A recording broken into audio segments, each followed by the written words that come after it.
Hi, thank you for agreeing to speak with me. And what is your name and how long have you been a priest? My name is Father Jorge Maria Cabrera of the Eucharist. I have been a priest for almost 14 years. In June this year, it'll be 14 years. Wow, that's a long time. What made you, I guess, what introduced you to the Catholic faith and how did you grow up wanting to be a priest? Well, I was born into a Catholic family, so I was raised Catholic, and I went to Catholic schools. And I didn't grow up wanting to be a priest. Yeah. That happened when I was 18, very unexpectedly. I didn't see it coming at all. And it happened after a conversion experience when I was 18, at a retreat that I attended. And it was a moment when, I grew up with the, even though I was raised Catholic and I went to Catholic schools and all that, for me, God was more a concept or an idea that other people talked about. And I didn't even realize that that was my situation with God at the moment. I just kind of took it for granted that that's how it was.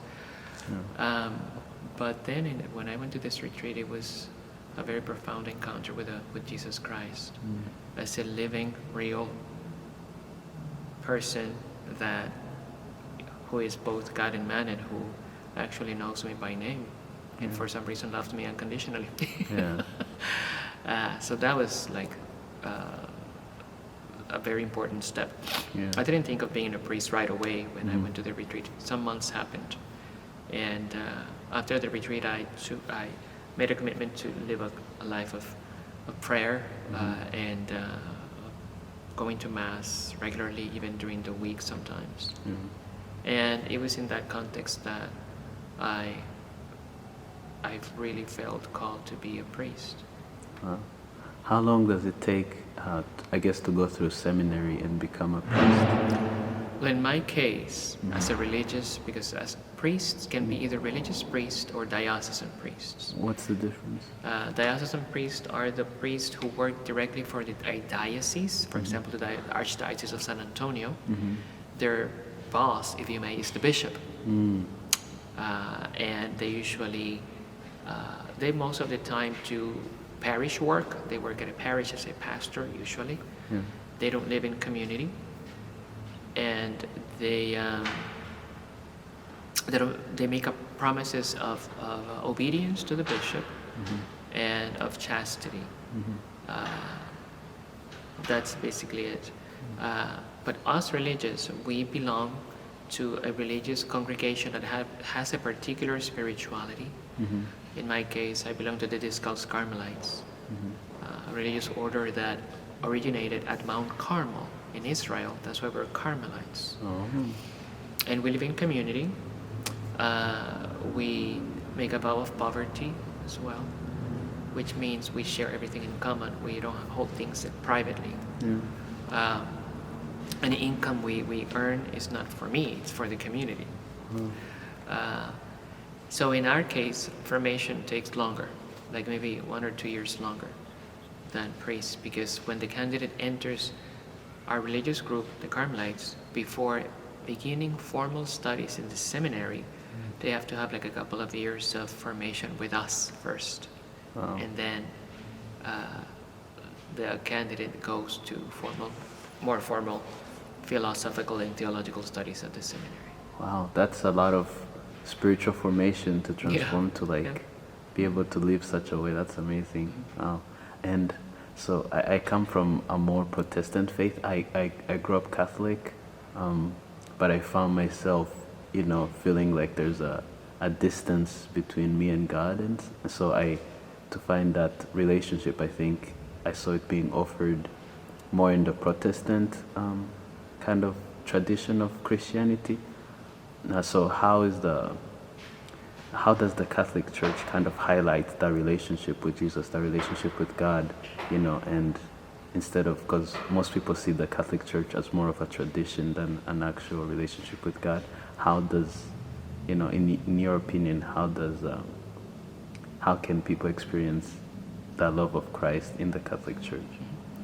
Well, the thing is, at least from my experience, sometimes we create false dichotomies in our minds. Yeah. In reality, in my opinion, there's no dichotomy between tradition and personal relationship with Christ. Because when you look, for example, at Scripture, the history of salvation, that story, which is a tradition, you see the tradition, that's also my story. Because I'm part of that people called by God. In the tradition of the church, that's the church, that's the people of God, and I belong to that same people. So I'm part of a community that has a tradition and a history of salvation. Yeah. But that doesn't oppose my personal relationship with Christ. On the contrary, it's supposed to strengthen and supplement it. Because when you read the Gospels, for example, Jesus never called people individually. It was always in the context of a community of faith. He didn't teach the apostles separately. It was in the context of a community of faith. So part of growing in my personal relationship with Christ has to include my life in a community of faith that has a history and a tradition, which I can also claim as my own because I'm part of that same people. Does that make any sense? Yeah, absolutely. Now, of course, as humans, I mean, I when I was growing up, I kind of had the same sense that you're talking about. You know, I saw it as something distant that had little to do with me, you know, until that experience. And it was interesting because when I had that encounter with Christ, it was like all the things that I learned in the past, it was that grace at that retreat had a retroactive effect.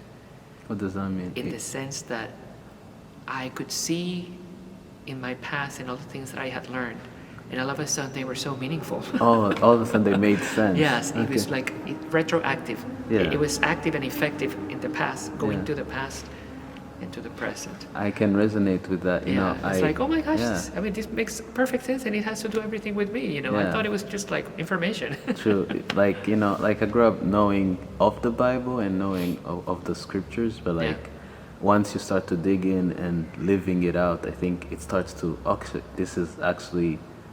it's active in my life. Right. I can definitely resonate. And it's real, and it's as real as in my life as it is real in the history of the church and, you know, as a whole. Yeah. So my goal in general is, I think, you know, the world in general is experiencing a meaning crisis. You know, I think, you know, there's a seeking of meaning everywhere else. Like if you're to give people advice, what has religion and what is the use of like having that embedded structure, you know, of God in your life? How has it enhanced your life, and how do you think it can enhance other people's lives? How has what enhanced my life? Having the structure of God and believing in God and living a life that's dedicated to God. How has that enhanced your life? Because you not only have you committed to Christ, but you've committed to a very, you know, some would say extreme, you know, commitment to God. You know, taken a lot of vows to make sure you're living a life that that you think glorifies God. Does that make sense? Yeah. So how has that commitment enhanced your life? Well, first and foremost, it's God's initiative. Yeah. If it is God's initiative, it's always an act of His love. And God always seeks our happiness and fullness. Yeah. So when God calls us to something, it's not just because He feels like it, or it's not a norm or a rule that He's imposing you from the outside. Yeah. He knows us better than we know ourselves. And He calls us to live the relationship with Him, the love relationship with Him in a particular context in our lives. In my case, as a Discalced Carmelite. That is the context in which He has called me to go deeper into my relationship with Him. So I compare many times to marriage. You know, marriage has a structure, if you may, a formality, if you may. But again, it's based on a loving relationship. So the structure, if you may, has helped me greatly because it gives me we as humans have a need sometimes for structure. And it helps us. It's supposed to facilitate, in this case, the relationship with God. Now, of course, we as humans can make the mistake of misusing the structure, but that's the defect doesn't lie so much in the structure, but in the misuse of the structure. When you read the Gospels, one of the criticisms that Jesus had against the Pharisees was that they were so attached to the structure that they forgot God. That is true, yeah. Jesus was always Now, it doesn't mean that the structure is wrong. It was their hardness of heart and their misuse of it, you see. Yeah. So one thing is supposed to support the other. In my case, it has been excellent. For example, I'll give you a concrete example. At some point, I was assigned as a pastor of a large parish in Oklahoma City. And it was very busy. Yeah. But because of my community structure of prayer, the schedule, that basically was my saving board.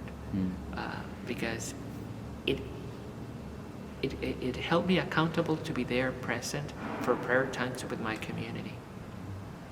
And it helped me to stay in contact with God in prayer, to continue nourishing that love relationship.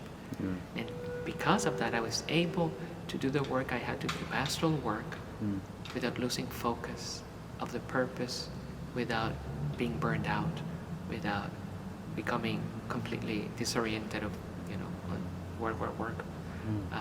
So in that particular time of my life, structure was very, very helpful in order to maintain the relationship. Absolutely. Yeah. Structure is I agree. If structure is good if you want to maintain any relationship, like if you're also married, like, it's good to. There are things that you need to show up for, Absolutely. even when you don't feel like it. Yeah, I agree with you there. And I think the same thing applies to liturgy. I remember growing up going to Mass, I was like, oh my gosh, why is this the same thing every time? So boring, this and that. But after that conversion experience, it was like, shoo! When I began to understand the meaning of every part of the Mass, and I was like, wow. This is not just random stuff that the church one day say, okay, let's just do this way. It has a scriptural origin. It's God guides us and shows us, and so again, the structure is and the spirituality are meant to support each other. Yeah. If it's okay if we talk about doctrine, like, what is something that, there is, Christianity and Christendom is so huge. What is something the Catholic Church offers that you think is lacking in other traditions? Not to like bash on other traditions, but what is something, you think is, there's a long tradition in Catholicism. What do you think it offers, and what has it offered for thousands of years that, many people have flocked to? Well, hopefully I'm going to say something that is not going to be like off-putting, but Christ only founded one church. So the sense of authority, of course, today the word authority is like, oh, wait a minute. It's almost like a bad word, authority. But I'm talking about when Jesus bestows the authority on the apostles, the church, he founds the church. And those apostles continue, the church, and they continue ordaining successors to them, to today. So he never gave authority to anybody else to found other churches. Now, I remember when I was a seminarian, I went to a particular course that was interdenominational. I once said, as Catholic, I believe that the Catholic Church is the one church founded by Christ, and that she teaches the truth as revealed by God. And they were like, oh, what? And I say, yeah. And I'm sure that if you're Baptist, you think that the Baptist Church is, the church. And I'm not offended by you believing that. So by saying that, I'm not saying I'm better than you or holier than you, just because I'm Catholic. On the contrary, maybe I will be held to a greater standard when I stand before God, because to the one that more is given, more will be asked for. So this has nothing to do with better or holier. No. Other people in other denominations can be way ahead of me personally in the relationship with Christ. But that being put to the side, Christ only founded one church. But it's interesting because from the very beginning, you could see that the church was flawed. From the very beginning. I mean, when Jesus was arrested, the apostles ran away. It was like, from a business standpoint, that was, that didn't have any future. It was like a perfect recipe for disaster. Yeah. The apostles were hard-headed. Some of them were tax collectors in the past. Others, uneducated. It's like, humanly speaking, had no possibilities. It was just, Yeah. And it's interesting because when you read the Gospels don't make any effort to try to hide any the of the inadequacies faults. of the apostles. It was like, oh my gosh, what is this? But Christ is faithful to his promises. He promised Peter, you are Peter, and in this rock I will found my church, and the gates of hell will never prevail over it. And when you see the church history, the history of the church, you have great saints, you have great sinners. It's everything all mixed together, and yet the church has remained standing despite all the terrible crises, because again, Christ is faithful to his promises. So that's the first argument I would say. If you're looking for the truth and to follow what Christ taught,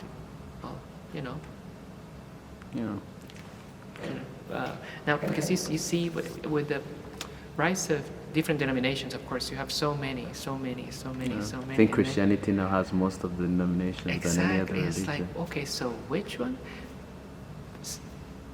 They cannot all be right completely, because logic tells you that there's one truth, right? Yes, there's one truth, and of course I know that there are many things in which we coincide, but there are other things that that would be my I am from a belief that like most Christians kind of rely on the Council of Nicaea and all these Catholic traditions, even the Holy Trinities from the Catholic tradition. So there's something we definitely a lot of Protestants kind of should be grateful for from the Catholic tradition. And I hope that hopefully one day we can be whole, like there can be unity, like Catholic means universal and the kingdom of God. So I'm hopeful in that sense, but there's definitely a lot of division and a lot of controversy. Sure. But what do you think Luther went wrong when he put up the whole 95 Thesis? What was his major mistake, I think one of his mistakes, well, first, I acknowledge that he was scandalized by some of the things that he was witnessing. Yeah. But I think the mistake was, when Jesus tells the people about the Pharisees, do what they say, but don't follow their bad example. Remember that passage in the Gospel? I forget which one. He says that the Pharisees and the Scribes, they're occupying the chair of Moses. Do what they say, but don't follow their example. Because they say, but they don't do. Okay? And I think Luther lost a sense of what the church really, truly means. There's a difference between questioning the behavior of some members of the church and questioning the teachings of the church. So I think one of his mistakes was in that area, when he saw that some ecclesiastics were misusing the thing with indulgences and all that. I think he didn't make a distinction between the church and the behavior people of these particular members and the church as a whole that was founded by Christ. So in a sense, when we see fault in the people in the church, we shouldn't discard the church, kind of, separate ourselves, but we should realize that it's flawed people and kind of try to reform the church, not like, I guess, create our own thing. Right. In a sense, And of course, as you see great sinners in the church, but you also have to acknowledge the great saints that the church has given. So you have to see the whole picture. And also, sometimes it's very easy to point the finger at oh, this priest or this person in the church, you see what they did. But the truth is that I too contribute to the sins of the church with my own personal sins. I do have to claim responsibility because my sins affect the church in a negative way too. So I need to acknowledge that. So it's very easy sometimes to point the finger at others and forget that, that same church was the one that received me in baptism. It's a church that gives me God's forgiveness in confession. It's a church that gives me the body and blood of Christ. So yeah, I mean, it's important to have keep the big picture. Absolutely. As we finish here, what advice would you give somebody, looking to work on their faith, or, what advice would you give, people in general? Any sort of advice? You have a microphone to speak to the entire world. Oh, my goodness. What advice would you give? Pressure. Yeah. I think the first thing, you have to develop a life of prayer and ask God to guide you to the truth. Wherever it takes you. Because we believe that God wants to reveal himself to us. That's why he sent his son. Yeah. So develop a life of prayer and ask God constantly, Lord, guide me, show me, I want to know the truth. The truth of, that you have revealed to us in your Son, Jesus Christ. Where, Lord, where? And of course, do some good reading. It's hard to pick. There's so much out there nowadays that it's hard to pick something. We have an overabundance of information that is not always accurate, so sometimes it's hard to distinguish. Absolutely. But I think that's the main thing. Really have a sincere desire for the truth, and to ask God and to develop your life of prayer, asking him to guide you. And to remain attentive, because God will begin, showing things, but we need to be receptive and attentive. Yeah. I think that's the first and most essential thing. And of course, as a Catholic, come to the Catholic Church. Yeah. But yeah, I really... And try, and give it a try. Learn of the meaning of the church and why.